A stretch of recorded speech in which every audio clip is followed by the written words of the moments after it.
The Option Clearing Corp has recently proposed some very interesting new changes, particularly involving counterparty failure in terms of options. Josh, let's go into the details.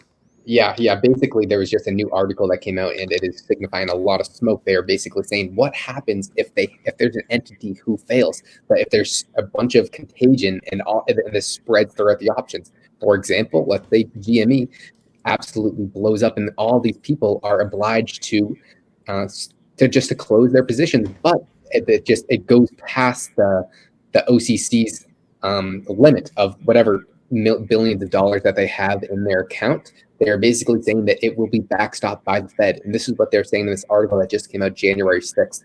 Yeah. And Josh, before you go on, just a quick primer on the Options Clearing Corporation. The Options Clearing Corporation is the central clearing party for all options, I believe, in the United States.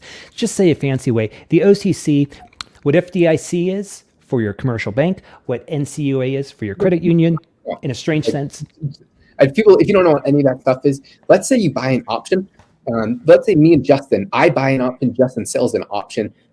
We both make this transaction, but it's the OCC that actually is the third party. They're making this transaction happen. They're not picking a direction. They have no say at all. They're the third party that flips them on our balance sheets. Right. The OCC's job, if I buy an option from Josh, is to make sure Josh gets paid in terms of the cash that I want to use to buy the option. And if I wish to execute the option, the OCC guarantees that I receive whatever the underlying is, obviously GME in this particular situation. And if Josh, who let's say owes me GME, should suddenly go bust or fail, the OCC will step in and guarantee delivery at whatever price. Quick hat tip, this comes from Dark Arts Law, who did a phenomenal job of going through and highlighting it, so we're just building off of his or her excellent work. But to get started, this was proposed January 6th. And what it has to do with, about 85% of the document deals with updating the plumbing, in a sense, of how the OCC would handle a failed counterparty, and also doing some minor modifications to the various borrowing aspects that the OCC could do. Why would the OCC want to borrow? Well, perhaps maybe they have liabilities in excess of the cash that they need. I wonder why that could be the case, but let's not get ahead on our speculation. Anyways, the big thing I wanted to call attention to was, we're going to scroll down to page 8 real quick. The Treasury would be responsible for ensuring accounts are appropriately funded to meet financial obligations. So the way it works, as I understand it, is everyone who participates with the OCC has to put some form of collateral in to the OCC. And if this collateral gets impaired, or if the liabilities of the OCC exceed the collateral that's there, this is basically them saying that, yes, Treasury will step in. Now, the exact mechanics of how they step in, does the Treasury issue a bond that the OCC then flips to the Fed, so the Fed can flip around and put a bank reserve directly into the OCC's account with the Fed?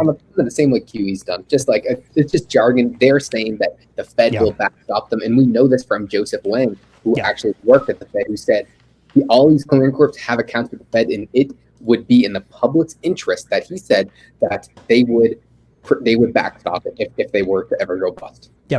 And just one other thing, too, from the first screen we looked at right here, the part in yellow right there where it talks about the OCC has been designated as a systemically important financial market utility, DFMU, under the Dodd-Frank Act. So again, just one more confirmation that the government itself, or the United States government, the Treasury, the Fed, and probably everything in between, will go through and make certain that the OCC doesn't run out of money. In other words, you're going to get paid for whatever you are owed. Same thing with the NSCC, the National Securities Clearing Corporation, the DTC, whatever. But what's interesting on this front is that one of the core theses of the GME question is, number one, how many shorts actually exist? So let's just set that part aside, just for a second. We're just going to set that aside. What's interesting with options is that you can theoretically have more options that are due than actually shares exist, or let's just say shares are available in the active float that's on the market. And if GME were to start to run again, as I think this is probably part of what happened back in January of last year, GME starts to run, and let's say in the process of running, it just drags the entire option chain into the money, hypothetically. Well, that suddenly means that the people who've written the options, in order to maintain their delta hedge so that they have some semblance of not being hosed, they have to go into the market and they have to acquire these shares. That means that if there are more shares they need to acquire than there are actual shares that are there to be acquired, you've got a huge problem, because this means that the bid just has to go up and up and up. As the bid goes up and up and up, you get FOMO, you get people coming in, it's going to put pressure on the shorts, whatever. And may I also add is these guys, it's all algorithmic based, so it's not someone actually putting the trade on. This is just an algorithm that shoots it up automatically. And there's something different about GME. People plan on exercising these options. They know how, on average, how many options get exercised, and they are prepared for that in their algorithms. But what happens, I'm just throwing numbers out my ass, instead of saying 1% of options get exercised, now 15, 20% of options. That would completely change their algorithms and would make them go bust. Again, we would need the OCC to step in and fix this, which would be backed by the Fed. And again, you will get paid when or if this happens. And it is so timely that this OCC article just came out. It's just like priming the pump for when or if this does happen. They're saying, oh, here, we already have this settled. We're here to save the day. Yeah, rammed through the cover of darkness. Well, I'll say the cover of darkness, but yeah, it's very abrupt. But here's the key thing, is that if you have whatever the entity is, whether it are the counterparties or it's the failed or it's the OCC after the various counterparties fail, when they go in and start hitting the bid to acquire shares that they need to acquire in order to satisfy their obligation for option delivery, the price isn't necessarily going to matter, nor will the OCC run out of money. The only way that the OCC...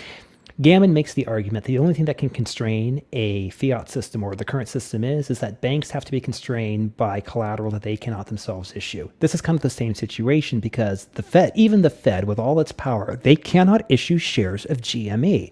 Now, what they can do is they can issue bank reserves, have a DFMU launder the bank reserves into the real economy to generate liquidity, just a fancy way of saying raising the price to basically get people to sell their shares to generate shares. But that's really it. It's kind of like a one-trick pony. And the point is that if you have this going on from the options side and colliding at the same time with everyone who's short, again, that's a whole nother topic of conversation, which we won't go into right now. But if you have the shorts who are trying to close out or at least cover their position, and again, if you have the problem of not enough shares because there's just not enough liquidity, or at least liquidity at a sane price that doesn't resemble a phone number, you're going to have a real problem right here. And again, it's the Hoover Dam being siphoned through a garden hose, as people who are short or who are having to guarantee, settlement of the stuff have a religious experience. It's going to be quite a sight to see, I think. Mm-hmm. Absolutely. So now let's go on to page 12, which also was another key point that Justin adds. The policy also describes how OCC maintains liquidity facilities for immediate access to liquidity in the event of a suspension of a clearing member or failure of a bank. Let me say that in English. The OCC has cash reserves and theoretically borrowing facilities they can tap into if their counterparties run out of money. That's basically what they're saying. Oh, and by the way, if you think this stuff is hard to say, try reading it. They do this on purpose, whatever. Anyways, failure of a bank, securities or commodity clearing organization or investment counterparty, hint, hedge fund, Citadel, excuse me, I didn't say that, with respect to the investment of the clearing member cash to meet an obligation owing to the OCC in anticipation thereof pursuant to OCC rules 1006C Charlie and F Foxtrot. So recall from the bylaws, which we can show up in just a second, Rule C deals with the definition and the procedures that the OCC follows when a counterparty fails. More on that in a second. F Foxtrot deals with the OCC's ability to borrow. And lastly, the point is, if we go back to the screen, it also talks about the anticipated failure, which is kind of that little blip towards the bottom. Basically, I think the OCC is saying that, listen, we don't have to wait for the default to occur. We can act, and we can act quickly if we suspect it. Right now on the screen, what you're seeing is the rules regarding 1006C. It's currently in yellow.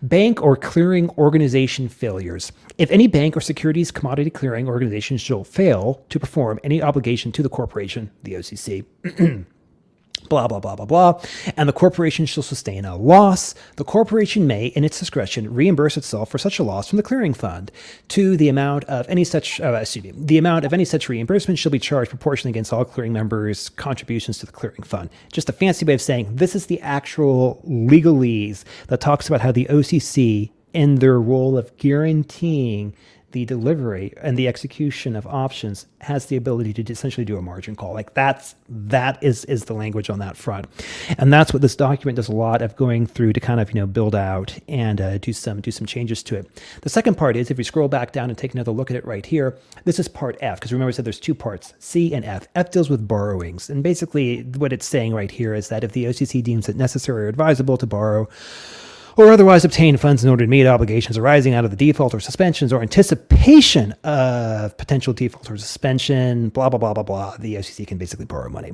That's kind of, how I read that. But again, it's interesting to note that this entire thing, came up relatively quickly.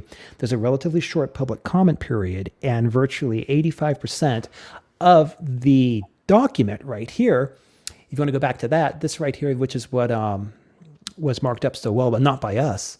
About 85% of this deals with the failure and what the OCC can do, borrow or whatever, right? In terms of fixing the failure. I'll also note that the OCC would need to borrow in terms of, let's say, maybe from the Treasury, or the Treasury would borrow through the Treasury or whatever, right, to generate an asset they could put on the Fed's balance sheet, which I think is going to be a huge part of the equation. But to put a huge bow on this and wrap it all up, going back to something you said before, I think this is just further confirmation that the OCC, just as the NSCC or any of these DFMUs, they're not going to go bust. Now, don't get me wrong. I think they'll run out of money, but they're not going to go bust. And the way that they're not going to go bust is ultimately they will have bank reserves laundered onto their balance sheet that they in turn can then use to that they can then use to make the market, or make those who hold GME or whatever, whatever real thing they need to get an offer they can't refuse. So this is what's going to create, the upward, I think, price momentum in all of this, and essentially is going to give them a blank check to do so. Yeah, and this is why it's so important if this does happen, and this is why this was so timely. And may I also add, this only took 2 months to come into pass with almost no carry on time, which doesn't happen in government agencies. Governments are slow. They can all agree that they disagree, and nothing ever gets passed, ever, especially with the U.S. government. So the fact that this did so quickly and in such a timely effort without actually showing it to anybody is really, really signifying that there might be something wrong and some smoke building. Like me and Justin always say, there's just so much smoke. We have not yet seen any sparks, but it really does look like it will happen. So lastly, Josh, and this is what I say, some of the other, the other 15%, let me share my screen one more time with you and read this part right here. This comes from towards the end of the document. Written comments on the proposed rule change, that's basically the document, were not and are not intended to be solicited with respect to the proposed rule change, and none have been received. In other words, the OCC, acting in supposedly or purportedly the public interest, is ramming this change through and saying, oh yeah, sure, we'll let the public know about it, but we don't really expect, or nor do we anticipate, any public commenting on it. So anyways, again, it's one of these things where you just kind of look at it and, they're point blank saying it right there, but. Yeah. And this is really important, just because if this is a fear me and Justin talked about this, what will be the government's response? And now that they are basically saying they will backstop any position that needs to be backstopped. So when Justin says this could run much higher than anyone could possibly fathom, that's kind of what he's saying, because there's a blank check. There's not another person on the side. If it's $1 million a share, just theoretically. Oh, no. The printer, they cannot print GME shares. They can print bank reserves, but they cannot print GME shares. And with the Fed money printer going burr, using a DFMU to launder the bank reserves onto commercial balance sheets by basically buying shares of GME or whatever, the thing is, again, GME in this case, at whatever the price is, bam, there you go. And that's how they will generate liquidity. They will just keep raising what they're willing to pay until, the diamond hands start to crack. And hopefully it starts to crack when the price looks like a phone number, or as the saying goes. Well, yes, I am not as optimistic about that, but who cares? Because we are just speculating and we don't know anything.